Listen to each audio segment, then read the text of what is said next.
Good morning, ladies and gentlemen. Welcome to the third quarter results teleconference for Travelers. We ask that you hold all questions until the completion of formal remarks, at which time you will be given instructions for the question and answer session. As a reminder, this conference is being recorded on October 16th, 2025. At this time, I would like to turn the conference over to Ms. Abby Goldstein, Senior Vice President of Investor Relations. Ms. Goldstein, you may begin. Thank you.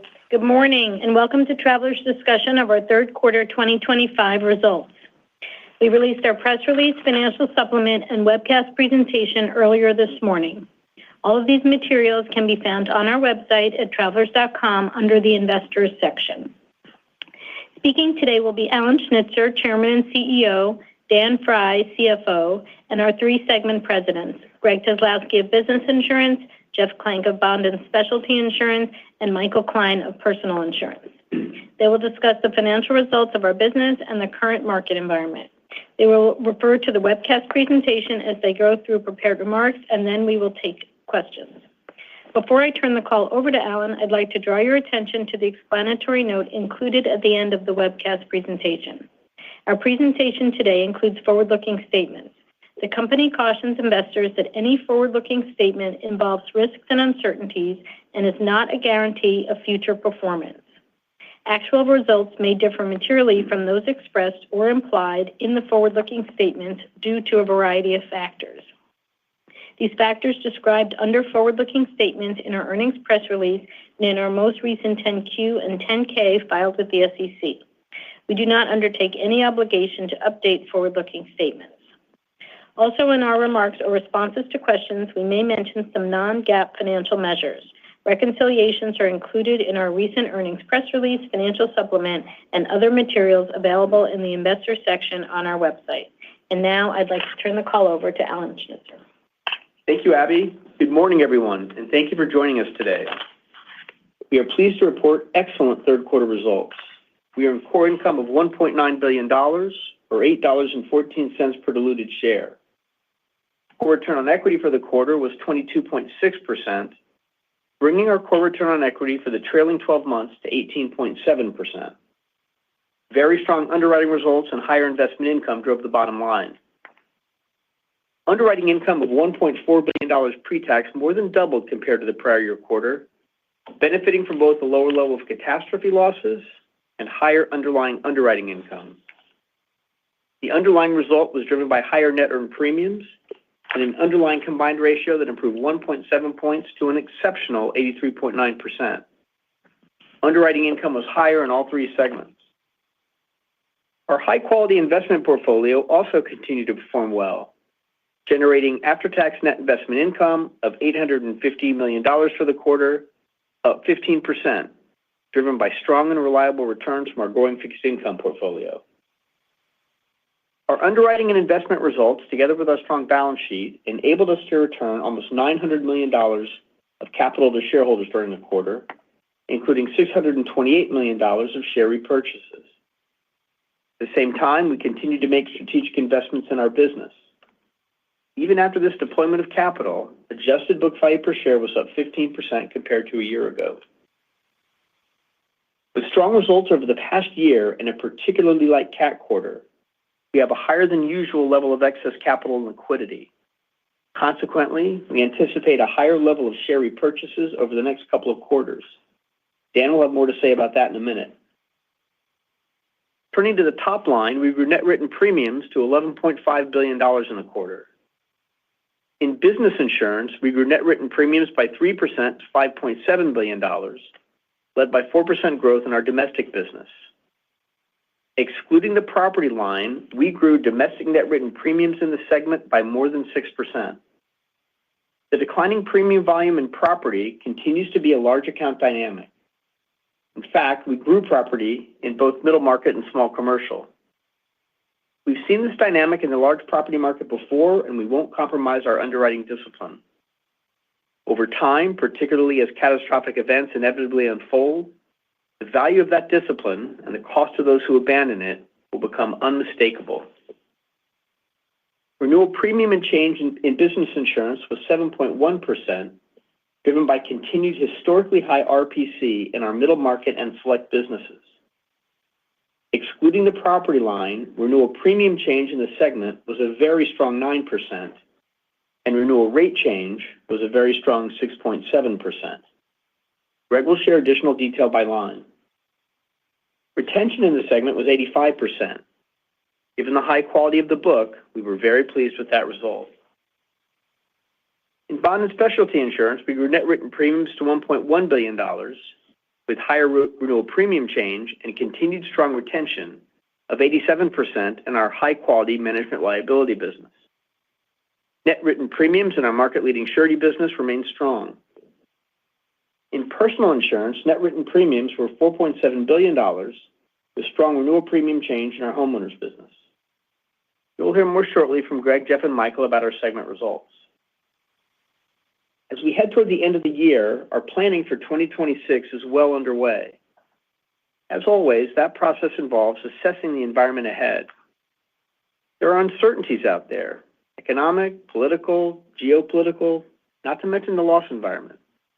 We are very confident that we're built and very well positioned for whatever lies ahead. We're operating from a position of considerable strength. Profitability is strong, reflecting our leading underwriting expertise and the operating leverage we've built through a sustained focus on productivity and efficiency. Our competitive advantages have never been stronger or more relevant. Strong underwriting is the flywheel that sets everything in motion. Our premium growth at attractive margins has generated strong cash flow, which enables us to make strategic investments in our business, return excess capital to shareholders, and grow our investment portfolio. Since 2016, we have successfully invested $13 billion in technology, returned more than $20 billion of excess capital to our shareholders, and grown our investment portfolio by nearly 50% to more than $100 billion. Scale matters, increasingly so. We have the scale to win in an environment where technology and AI will continue to segment the marketplace. We have a track record of identifying the right strategic priorities and driving value from them. You can see that in the 300 basis point reduction we've achieved in our expense ratio since 2016, even while we were significantly increasing our overall technology spend. Importantly, our size gives us the data to power AI, creating a virtuous cycle: better insights, better decisions, better outcomes, more resources to invest. For example, our longtime focus on organizing and curating data has given us access to more than 65 billion claim data points from decades of history across multiple business lines. We leverage that to sharpen our underwriting and shape our claim strategies. With the vast majority of our business in North America, we hold a leading position in the largest and most stable insurance market in the world, an advantage that insulates us from much of the risk arising from the economic instability and geopolitical uncertainty around the globe. Our fortress balance sheet and exceptional cash flow provide us with the financial strength to invest consistently in the business, regardless of the external conditions. Our financial strength also enables us to manage comfortably through large loss events like the January California wildfires. When it comes to the loss environment, from weather volatility to the impact of social inflation on casualty lines, no one is better positioned. Diversification provides powerful protection. In fact, our business mix produces a consolidated loss ratio that's actually less volatile than the loss ratio of our least volatile segment. That's the power of a balanced and diversified portfolio. Equally important is our demonstrated ability to confront the loss environment head-on. We have the data, the analytics, and the discipline to establish reserves and loss picks appropriately and generally ahead of the market. That matters because until you have an accurate view of the loss environment, your risk selection, underwriting, and claim strategies are all operating with the wrong inputs. Since our early identification of the acceleration of social inflation in 2019, we've grown the business and delivered significantly improved margins. Getting an accurate and timely view of the loss environment isn't just about the balance sheet. It's foundational to running the business effectively. Our internally managed investment portfolio is another source of strength. Our disciplined focus on achieving appropriate risk-adjusted returns has served us exceptionally well through various markets, especially during periods of market turmoil. More than 90% of our portfolio is in fixed income with an average credit rating of AA. We're highly selective, we don't reach for yield, we hold the vast majority of our fixed income securities to maturity, and we carefully coordinate the duration of our assets and liabilities. The track record speaks for itself. Our default rates during the most challenging environments over the past 2 decades were a fraction of industry averages. This consistency comes from a world-class investment team with extraordinary tenure and a shared long-term perspective. In short, the franchise we've built, the capabilities we've developed, and our depth of expertise create advantages that are durable across operating environments. Before I wrap up, I'll share that we're just back from one of the industry's premier conferences, where we had the opportunity to meet with dozens of our key agents and brokers who collectively represent a substantial amount of our business. We left as convinced as ever that our position with the independent distribution channel is an unmatched strategic advantage. We heard clearly that our strategic investments are resonating and that looking ahead, we're focused on the right priorities to extend that advantage. I want to acknowledge and thank all of our distribution partners. I also want to reiterate our unwavering commitment to being an indispensable partner for them and the undeniable choice for their customers. To sum it up, we're very well positioned and very confident about the road ahead. And with that, I'm pleased to turn the call over to Dan. Thank you, Alan. In the third quarter, we once again delivered excellent financial results on a consolidated basis and in each of our 3 segments. Core income for the quarter of $1.9 billion resulted in core return on equity of 22.6%, reflecting both excellent underwriting results and strong investment income. We generated higher levels of written premium and earned premium while delivering excellent combined ratios on both a reported and underlying basis. At 83.9%, the underlying combined ratio marked its 4th consecutive quarter below 85. The combination of higher premiums and the excellent underlying combined ratio led to an 18% increase in after-tax underlying underwriting income, which surpassed $1 billion for the 5th consecutive quarter. The expense ratio for the third quarter was 28.6%, bringing the year-to-date expense ratio to 28.5%. We continue to expect an expense ratio of around 28.5% for the full year 2025 and expect to manage to that level again in 2026. Catastrophe losses in the quarter were fairly benign at $402 million pre-tax, consisting mainly of tornado hail events in the central United States. Turning to prior year reserve development, we had total net favorable development of $22 million pre-tax. In business insurance, the annual asbestos review resulted in a charge of $277 million. Excluding asbestos, business insurance had net favorable PYD of $152 million, driven by continued favorability in workers' comp. In bond and specialty, net favorable PYD was $43 million pre-tax, with favorability in fidelity and surety. Personal insurance had net favorable PYD of $104 million pre-tax, driven by favorability in auto. After-tax net investment income of $850 million increased by 15% from the prior year quarter. Fixed maturity NII was again the driver of the increase, reflecting both the benefit of higher invested assets and higher average yields. Returns in the non-fixed income portfolio were also up from the prior year quarter. During the quarter, we grew our investment portfolio by approximately $4 billion. Our outlook for fixed income NII, including earnings from short-term securities, has increased from the outlook we provided a quarter ago, and we now expect approximately $810 million after tax in the fourth quarter. For 2026, we expect more than $3.3 billion, with quarterly figures starting at around $810 million in Q1 and growing to around $885 million in Q4. New money rates as of September 30th are roughly 70 to 75 basis points above the yield embedded in the portfolio. Turning to capital management, Operating cash flows for the quarter were a new record at $4.2 billion, and we ended the quarter with holding company liquidity of approximately $2.8 billion.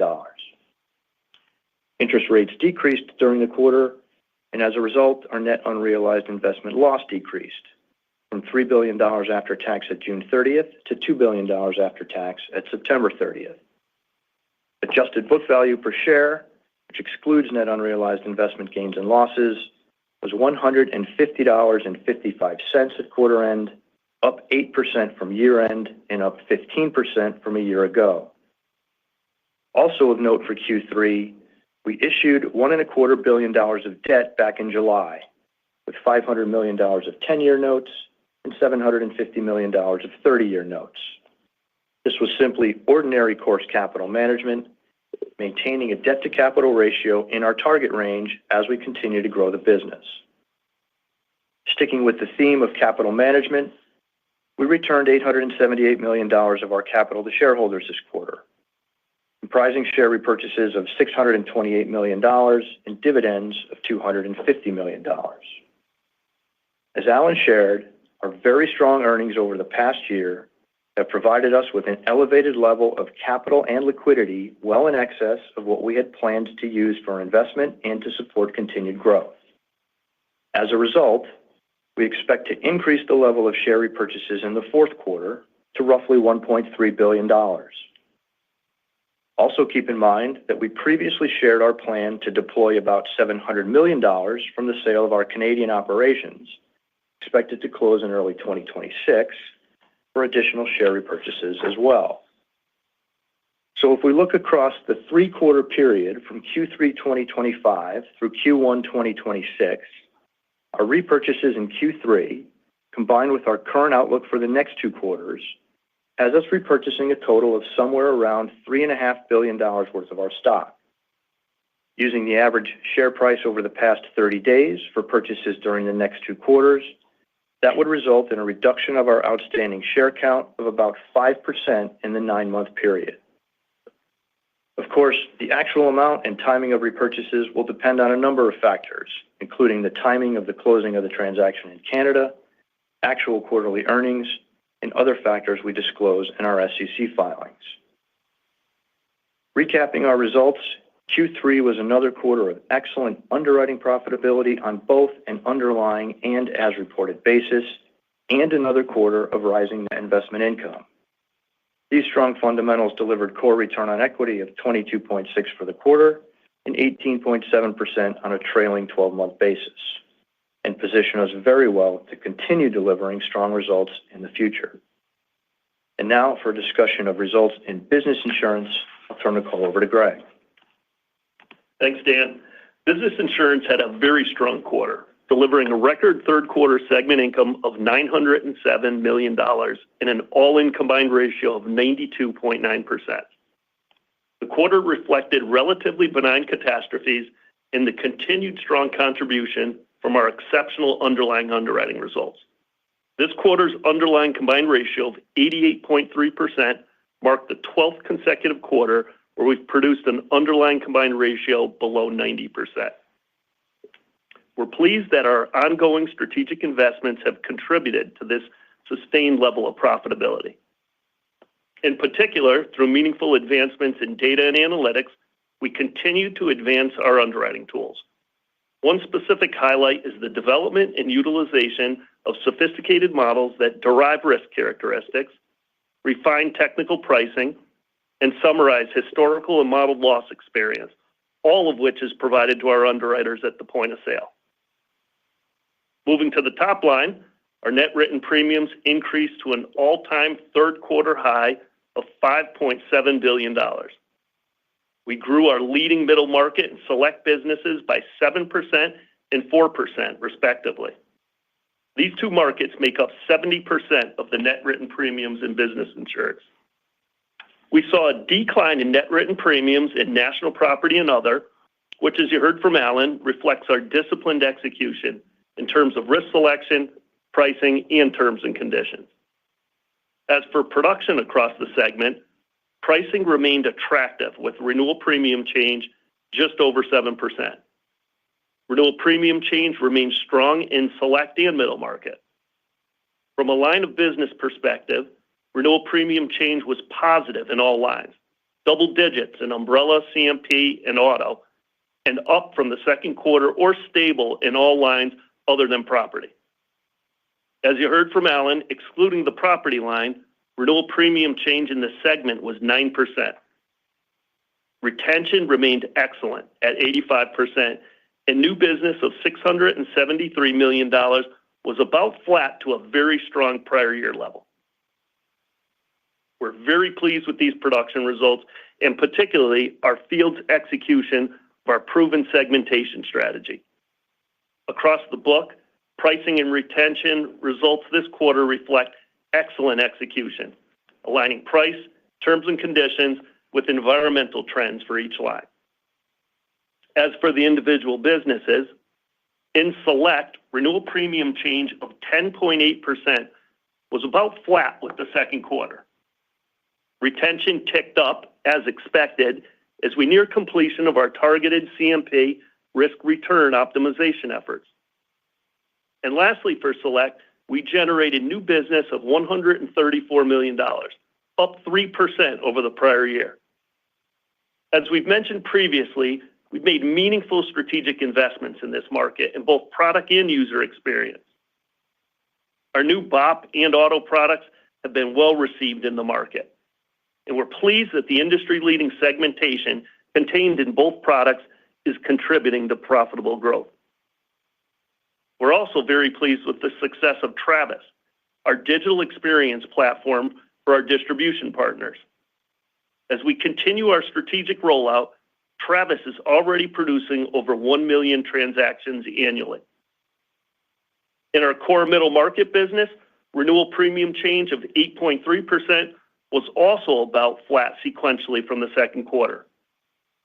Price increases remained broad-based as we achieved higher prices on more than 3/4 of our middle market accounts. And at the same time, the granular execution was excellent, with meaningful spread from our best performing accounts to our lower performing accounts.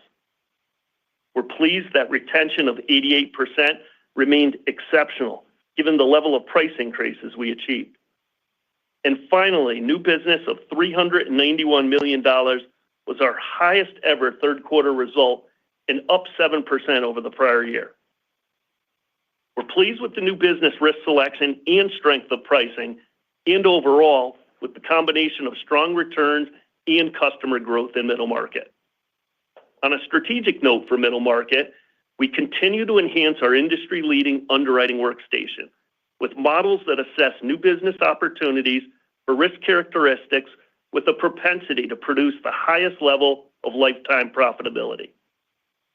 This information helps our field organization focus on the highest priority opportunities, resulting in a greater likelihood of success in winning more accounts that contribute to strong margins.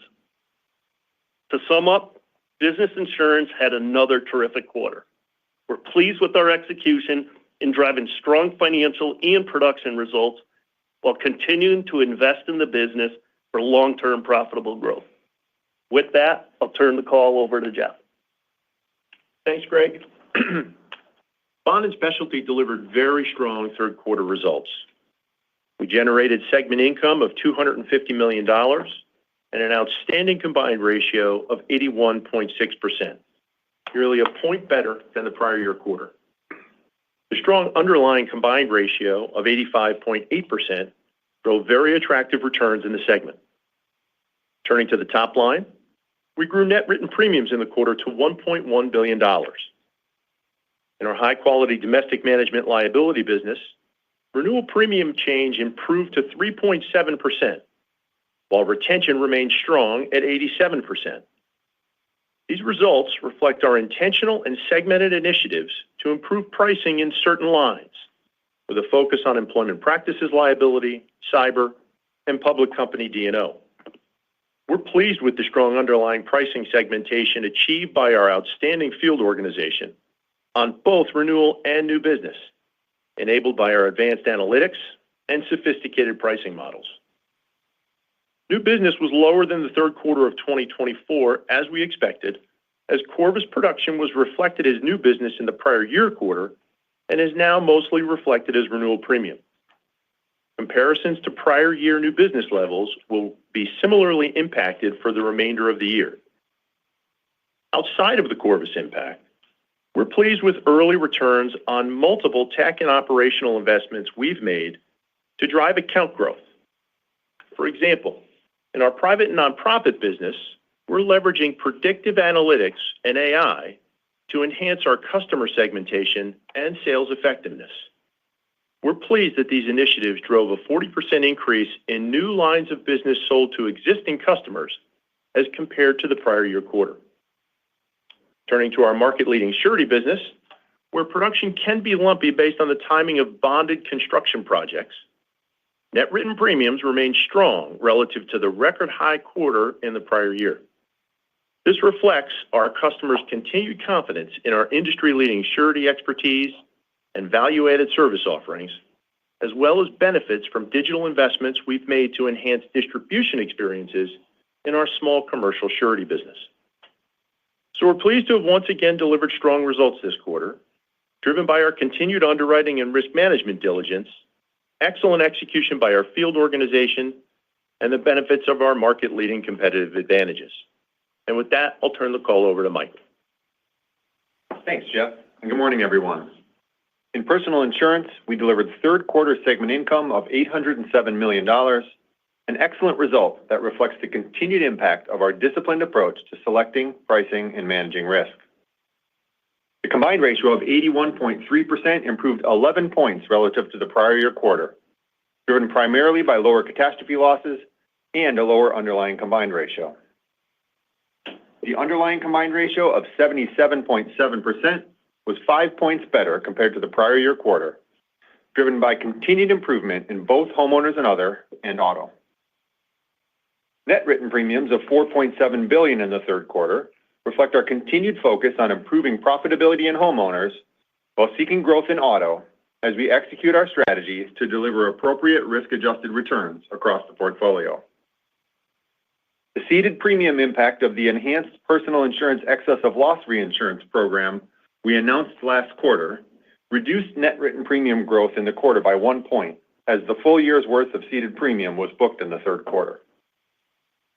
In auto, the third quarter combined ratio was very strong at 84.9%, reflecting lower catastrophe losses, a strong underlying combined ratio, and favorable net prior year development. The underlying combined ratio of 88.3% improved by 2.9 points compared to the prior year quarter. The improvement was driven by favorable loss experience in bodily injury and, to a lesser extent, vehicle coverages. Similar to last year's third quarter result, this quarter's underlying combined ratio included a 2-point benefit related to the re-estimation of prior quarters in the current year. The year-to-date underlying combined ratio is also 88.3%, reflecting sustained profitability in an auto book that is larger than it was 5 years ago, both in terms of premium dollars and policy count. Looking ahead to the fourth quarter of 2025, it's important to remember that the fourth quarter auto underlying loss ratio has historically been 6 to 7 points above the average for the first 3 quarters because of winter weather and holiday driving. In homeowners and other, the third quarter combined ratio of 78% improved by 13.5 points compared to the prior year quarter, primarily because of lower catastrophe losses and improvement in the underlying combined ratio. Net prior year development was favorable, but lower compared to the prior year. The underlying combined ratio of 68% improved by almost 6.5 points compared to the prior year quarter. The year-over-year favorability in homeowners was primarily related to the benefit of earned pricing, as well as favorable non-catastrophe weather. Overall, these outstanding results reflect favorable weather conditions throughout the third quarter, along with our actions to manage exposures in high catastrophe risk geographies to help optimize risk and reward. Turning to production, we're making progress in positioning our diversified portfolio to deliver long-term profitable growth. While our production results don't quite show it yet, we're confident that the actions we're taking will build momentum toward this objective. In domestic auto, retention of 82% remained consistent with recent quarters. Renewal premium change of 3.9% continued to moderate and will continue to decline in the fourth quarter, reflective of improved profitability and our focus on generating growth. Auto new business premium was up year-over-year for the fourth consecutive quarter, as new business momentum continued in states less impacted by our property actions. In homeowners and other, retention of 84% remained relatively consistent with recent quarters. Renewal premium change remained strong at 18% as we continue to align replacement costs with insured values. We expect RPC to remain elevated in the fourth quarter and then drop into single digits beginning in early 2026, as values will have largely aligned with replacement costs.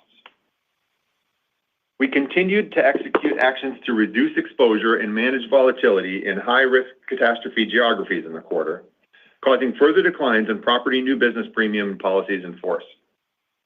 Most of our property actions will be completed by the end of the year, at which point the downward pressure on both property and auto growth should begin to moderate.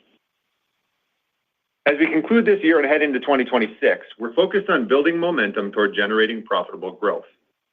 To that end, we have a range of actions currently or soon to be in market, including the following: adjusting pricing, appetite, terms, and conditions to better reflect improved profitability in both auto and home, removing temporary binding restrictions and winding down some of our property non-renewal actions in certain geographies, appointing new agents and partnering with existing agents to consolidate books of business, continuing to modernize our specialty products and platforms, and investing in artificial intelligence and digitization to deliver better experiences for our agents and customers. These messages resonate as we share them in the marketplace, reinforcing our commitment to being the undeniable choice for consumers and an indispensable partner for our agents. To sum up, we delivered terrific segment income as our team continued to invest in capabilities and deliver value to customers and agents. These results position us well to build on a long track record of profitably growing our business over time. Now I'll turn the call back over to Abby. Thanks, Michael. And with that, we're ready to open up for Q&A. Thank you. We will now begin the question and answer session. If you would like to ask a question, please press star one in your telephone keypad to raise your hand and join the queue. If you would like to withdraw your question, simply press star one again. We ask that you please limit yourself to one question and one follow-up. Your first question today comes from the line of Gregory Peters from Raymond James. Your line is open. Well, good morning, everyone. Boy, you're producing great bottom line results. It's kind of surprising the stock's down as much as it is on the open. I think it probably a reflection of the top line. And I know you spoke in detail about the different headwinds that you're facing, whether it's in business insurance, the property, Corvus and bond and specialty, or the underwriting actions in personal insurance that have affected your top line. When you go beyond the balance of this year and you start thinking of 26, 27, what does the Travelers business model look like in terms of top line growth on a consolidated basis, and how are you thinking about them? Hey, good morning, Greg. It's Alan. Thanks for the thoughts and the question. So we're not going to give outlook on the top line, as you can imagine, but clearly we understand that in order to meet our objective of delivering industry-leading return on equity over time, we need to grow over time. So it's a priority for us. And if you look back over the last couple of years, we've been very successful with that.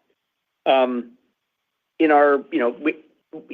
you noted, by segment, we've talked about what's driving the results this quarter. But I guess what I would say is we are very confident that we've got the right value proposition. We're investing in the right capabilities to make sure we're positioned to grow this business. So we feel very good about the execution in the quarter. We feel very good about what we've accomplished in recent periods, and we feel very good about the outlook. Okay. I seem to ask this like every other quarter on the technology front, but you keep bringing it up. You talk about the digital initiative you have going on in business insurance. Talk about some of the stuff going on in personal insurance. I think one of your peers came out earlier in the third quarter and talked about the potential of artificial intelligence to deliver human resource savings and headcount reductions over time of maybe up to 20%. I'm just curious if we can just go back to, I know you've got a best use case on technology and AI, but go back to how you're thinking about this in a 3 to 5 year period in terms of, what it might mean to your expense ratio. Yeah. So, Greg, I'll tell you, we're very bullish on AI, and we're leaning into it. We're spending, more than $1.5 billion a year on technology. A lot of that is focused on AI. We expect significant benefits from it, and I think we've got a long track record, as I said in my prepared remarks, of identifying the right strategic initiatives and then driving value from them. We're not going to tell you, what our plan is for the expense ratio beyond next year, but I'll also tell you that more than our focus is on the expense ratio, it's on creating operating leverage, and that's what gives us the flexibility to deploy those gains however we want to deploy them. And so, maybe it'll be efficiency, maybe it'll be productivity. But we are very bullish about the opportunity for the investments that we have underway. We're very bullish about the data we have to fuel the AI, and think that it'll make a big difference in the years to come.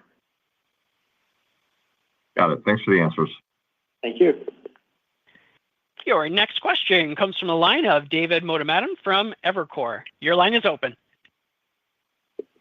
Hey, thanks. Good morning. I had a question. You gave the RPC and rate X property. I was wondering, that's a new disclosure, wondering if you can just talk about what that was last quarter versus this quarter, and then maybe zooming in specifically in business insurance. What do you guys see in property pricing outside of national property this quarter? Yeah, Greg, you want to take that? Yeah, certainly. Well, on the first one, David, it is a metric that we're not going to give every quarter, and we're not going to go back and give that. We offered it up this quarter just to give you some color and let you know how much property, the leverage it had on the pricing for this particular quarter. As we've shared with you, the large property has definitely been a market where typically leads in terms of when softening may happen, and it certainly has been the case over the last couple of quarters. In the select and middle market, to directly answer your question, we continue to get positive price increases there, but it's certainly we're feeling some deceleration, but again, certainly still seeing positive increases. Got it. Thank you. And then maybe this is just sort of related to your answer there, but on business insurance premium growth by market, so it's good to see the tick up in select year over year and national accounts. Sort of we know the story there, but I'm surprised we saw the deceleration in growth in middle market. Was hoping you could just unpack that a little bit. Is that just sort of the property dynamics you just mentioned? Yeah, and if you're looking at overall quarter of middle market, I think you're reading that wrong. The quarter alone was up for middle market, 7% relative to year-to-date of 5%. Got it. Yeah, no, I was just looking at because I know 1Q had the reinsurance dynamic. So I was just comparing it to 2Q, the 10 decelerating to 7. That's what I was looking at there. But no, appreciate the answer. Your next question comes from a line of Mike Zaremski from BMO. Your line is open. Hey, great. My first question is on the loss cost trend line. And I know it's not easy painting a broad brush, but if we look at kind of your reserve release trend line, the loss ratio trend line, you're also adding IBNR. But a lot of good things going on. Curious if your view on loss cost inflation has changed at all, or directionally is it? I feel like you've only raised it over recent years. Over long periods of time. Is it flattening out? Thanks. Hey, Mike, it's Dan. So another quarter of net favorable PYD despite the asbestos charge. I don't really think you can put a trend on PYD. Really, what matters for us is in aggregate across the enterprise, is it favorable or unfavorable? And we've got now a very long track record of generally having that favorable. As it relates to loss trend, we haven't explicitly commented on loss trend for a while because we think it's just too narrow a way to look at the business in terms of what's pure rate versus what's some blended number of loss trend. But it hasn't moved dramatically in recent periods. Alan's talked about that in prior quarters. We do take a look at it every quarter. Some lines do move up a little bit. Some lines do move down a little bit over time. But it's been pretty stable for a while now. Mike, there was nothing in the quarter that particularly surprised us when it comes to loss activity. Okay, great. And my follow-up is honing in on the home segment. Maybe you need to comment on auto too, since there's a lot of bundle in there. But if we look at the RPC trends, they remain very high. I'm assuming that there's terms and conditions changes that you're incorporating in kind of those double-digit RPC increases. But the last few years haven't been great for you all in the industry. Consensus kind of has you guys pegged at a 95 combined ratio for the foreseeable future in home. Maybe you can kind of remind us what do we expect RPC to eventually fall? Are those terms and conditions changes going to help? Is 95 the right combined ratio that you guys are targeting, given how profitable auto is? Thanks. Sure. Thanks, Mike. It's Michael.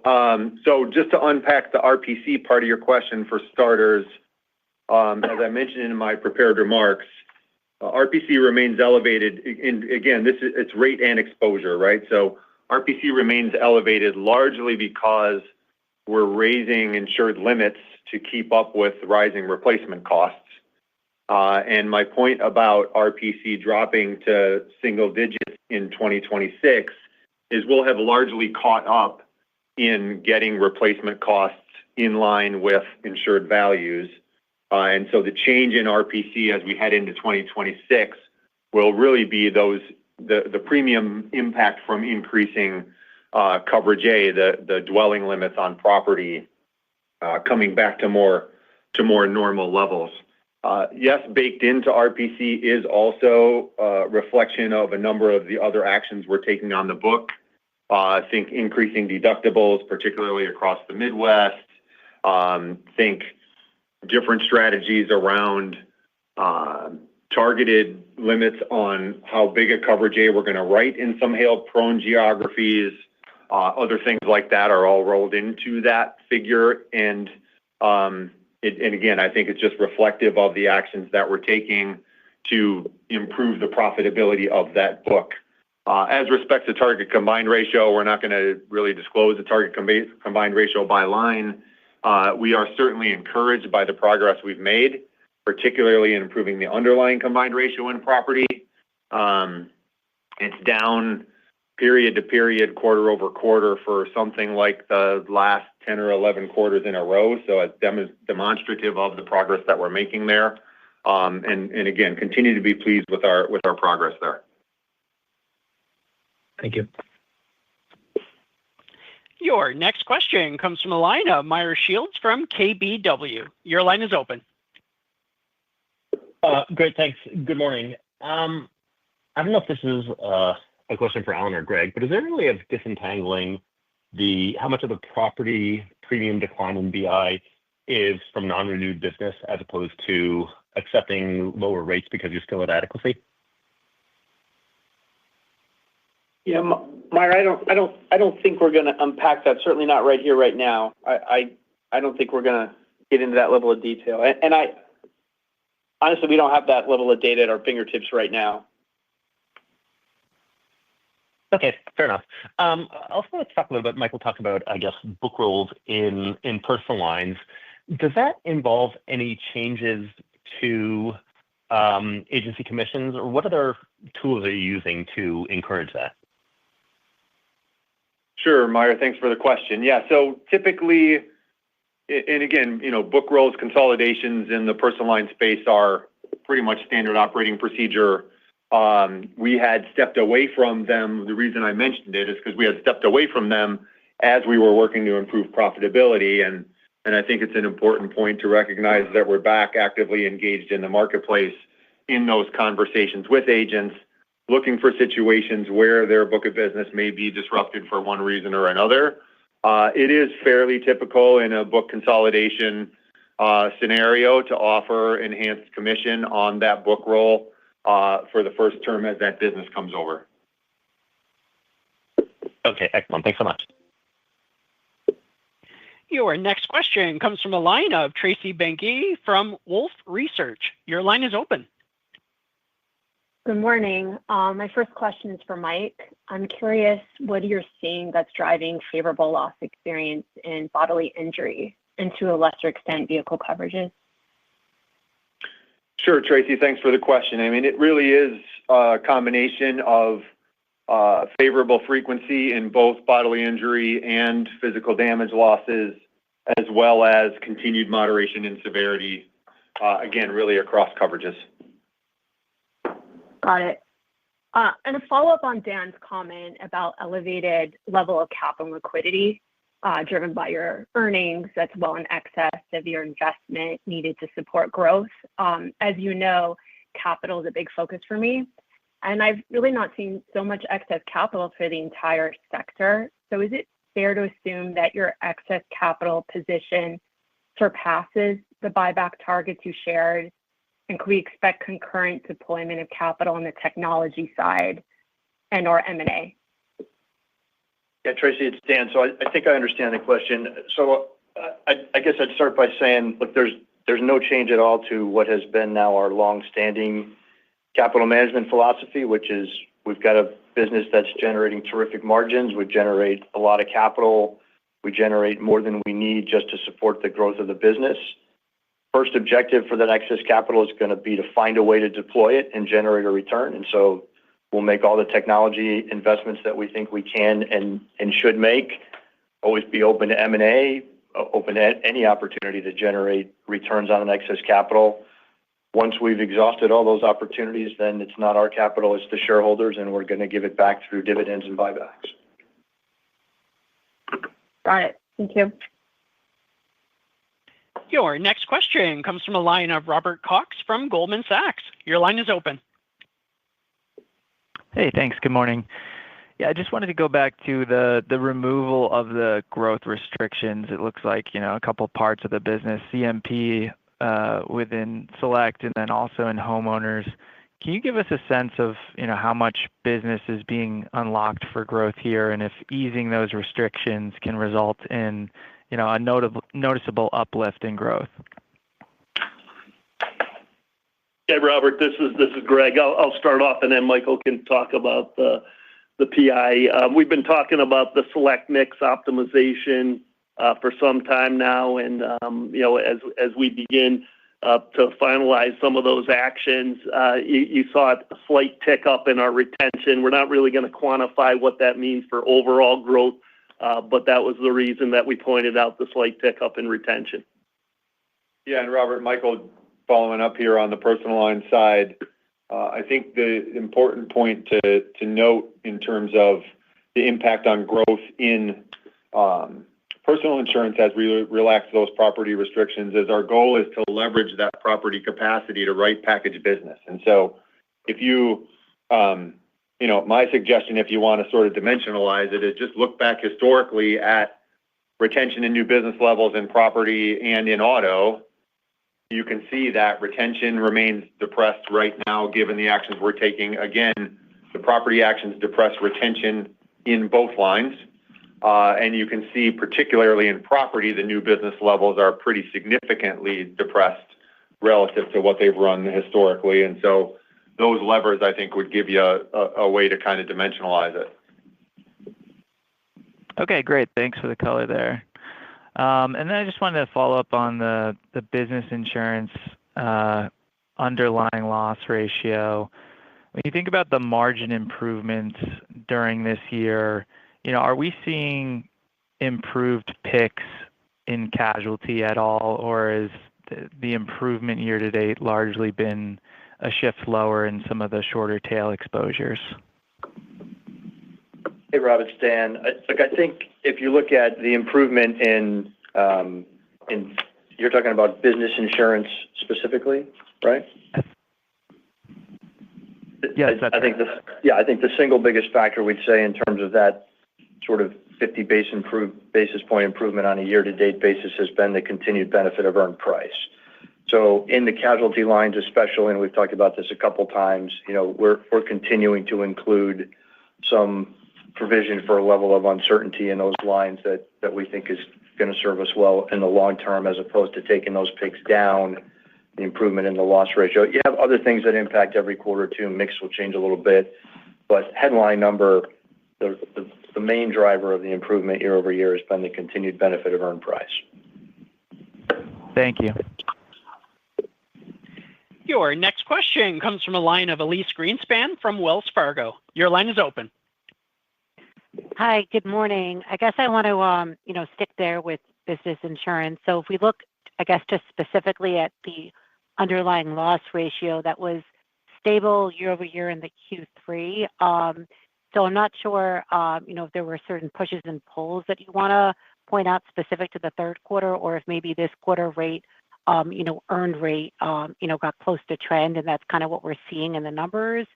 And just how do we think from here, just given, slowing pricing, which I know is mostly driven by property, how do we think about just, the underlying loss ratio in BI? Should we think about that starting to deteriorate as rate gets closer to trend? Yeah, good morning, Elyse. Let's just start with where the margins are in business insurance. I mean, they are pretty spectacular margins, and I don't think we're gonna parse out that level of detail, and we're certainly not gonna get into what the outlook for margins is. But I'll tell you, at these margins, we really like the margins, and we really like the business that we're putting on the books at these margins. Okay, and then I guess, my second question would be, I guess, maybe shifting to personal auto.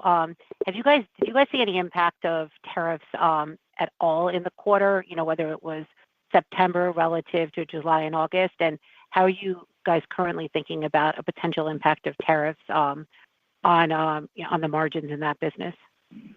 Sure, Elyse, it's Michael. Thanks for the question. I would say we haven't seen a ton of impact to date from tariffs, but our results for the third quarter do include a small impact from tariffs. That said, it's well below the single-digit severity numbers that we discussed a couple of quarters ago. There certainly is the potential for that impact to grow the longer tariffs remain in effect. As you know, it's a very fluid situation. Tariff changes weekly, daily, fairly frequently. So predicting is challenging, but we are keeping a very close eye on it. To your point, there are some external industry indices that show some moderate increases. Others look largely unaffected. So we're going to continue to closely monitor it, but there is a little bit of a provision in the third quarter results for tariff increases, but it's not yet at the level that we had, potentially forecast. And just to be clear, Michael, correct me if I'm wrong, we've got a provision in there because we expected that we might see it. We're not really seeing it in any meaningful way. Yeah, it's not significant. We're seeing it on the margins, and so we booked a provision for it, but again, well below the mid-single digit level that we had described before. Thank you. Your next question comes from a line of Paul Newsome from Piper Sandler. Your line is open. Good morning. Yesterday, Progressive gave us a little unpleasant news about their Florida charge. Just curious if that is something that you've looked at yourself, and also curious about the accounting related to these kinds of things. I know that Florida's not unique. There are other states that have restrictions on profitability, and just curious about how you account for that as well. Sure, Paul, it's Michael. I'll start with sort of the response on the overall situation. Maybe Dan can chime in on accounting. The Florida excess profit provision in the statute isn't actually a new thing. It's sort of standard operating procedure in Florida. It's actually fairly infrequent that people have to return premiums given the statute. What I would say about our business in Florida is we're pleased with our auto business in Florida, but we don't expect to need to make a return of premium to policyholders in Florida due to excess profits for the 23 to 25 accident year period for which we would make the filing in 2026. The other thing I would say is, given the size of our business in Florida, think of our Florida auto business, less than 10% of our PI auto business. Think of the Florida PI auto business, 1.5% of Travelers' overall premium. I mean, it's just not going to be a significant issue for the organization, even if we were to need to make a return of premium, which we don't anticipate. Then, Paul, it's Dan. With regard to the accounting, I guess I'm going to not give a definitive answer. And one of the reasons I won't give a definitive answer is if you go back to COVID, when we and some of our peer companies returned premium because frequency and losses declined so rapidly, so quickly, not every company accounted for that the same way. So we had a view of how that should be accounting for. That's what we reflected in our results. Other peer companies had a slightly different view of how that should be accounted for and reflected it differently in their results, by which I mean some companies took that as an expense, some companies took that as a return of premium. And as Michael said, since we've not had to deal with the Florida excess profit issue, we haven't done a real deep dive on how we think it would come through the P&L. But most importantly, I think, as Michael said, if we ever had it, we wouldn't expect it to be much of an impact on our consolidated results in any event. Great. That's super helpful. That's all I had. Appreciate it. Your next question comes from a line of Josh Shanker from Bank of America. Your line is open. Yes. Thank you very much for taking my question here at the end. I was trying to understand a little bit about the effective retention numbers that you give in the back of the supplement about auto and home. Your retention bottomed, I guess, about 3 quarters ago, and it's ticked up, but you're still losing more cars or more policies than you were before. Is that a projected retention based on where you're pricing the business today, or have you already seen retention bottom and it's improving here? Josh, it's Dan. So, retention is a way that we try to give you color relative to what's the change in net written premium. So a couple of things we know definitively. We know definitively at any point in time how many policies are in force. We give you that number. We know definitively at any point in time how much premium made it into the ledger. We give you that number. Production statistics like retention, renewal premium change, new business are all in the disclosure say they're all subject to actuarial estimate of what do we think the ultimate retention is going to be. Because you could start on day one of a policy and look like you'd retained all of them, but we know that there's some period of those they're going to cancel early in the term and either go somewhere else or drop their insurance. So it's very challenging to do, I think, what you're trying to do at a very specific level and go A plus B equals C. The production statistics are really color around what's happening with the top line. And I'm sorry, I can't give you a more helpful answer than that. If I look back at 3Q24, is that a more, because now you have all that data, is that a more accurate representation of what you know to have happened over the past year? Production statistics do get updated. So if you went back in true in business insurance, true in personal insurance, if you looked at historical quarters, you could almost do a triangle of, well, what was retention as originally reported? Because it's an estimate, we true those up as time goes on. And can you confidently say, and I'll leave it at this, that retention has improved from where it was a year ago, or it's still not certain? I think we're pretty confident in saying that retention has improved from where it was a year ago. Okay, thank you. Your next question comes from the line of Alex Scott from Barclays. Your line is open. Hey, thanks. First one I have for you is on commercial auto and general liability. Just noticing, those are sort of the lines where net written premium is growing more, and was just interested in if that's more a reflection of, the rate's obviously different there than maybe some of the other lines where there's pressure. But, is there anything about the commercial auto product launch and some of the things you're doing that are actually causing you to lean into those businesses a little more? Hey, Alex, this is Greg.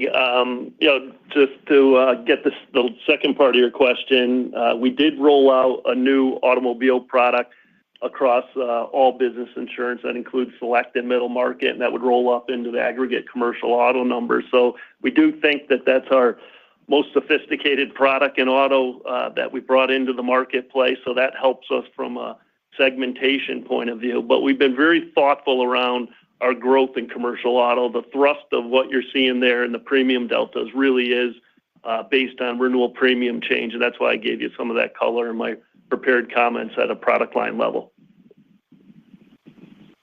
Got it. Okay, that's helpful.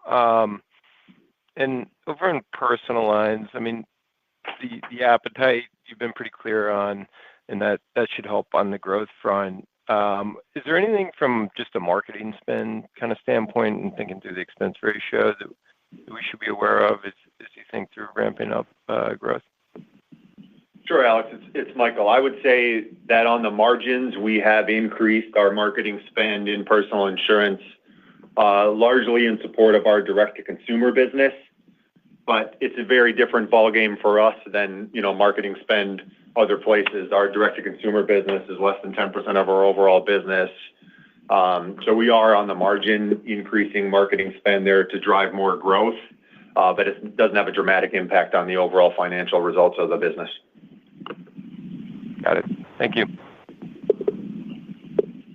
And we have time for one more question, and that question comes from the line of Ryan Tunis from Cantor. Your line is open. Hey, thanks. Good morning. I just had a question, just one on in business insurance, just on incurred losses.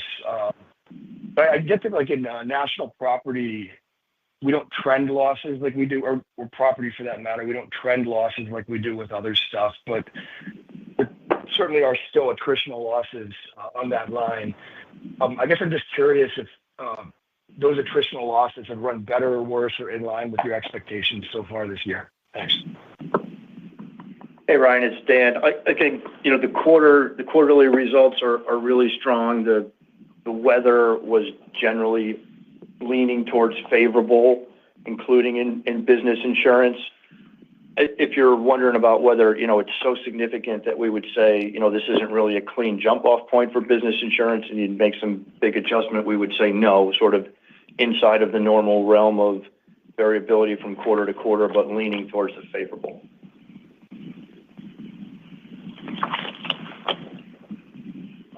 And we have reached the end of our question and answer session. I will now turn the call back over to Abby Goldstein for closing remarks.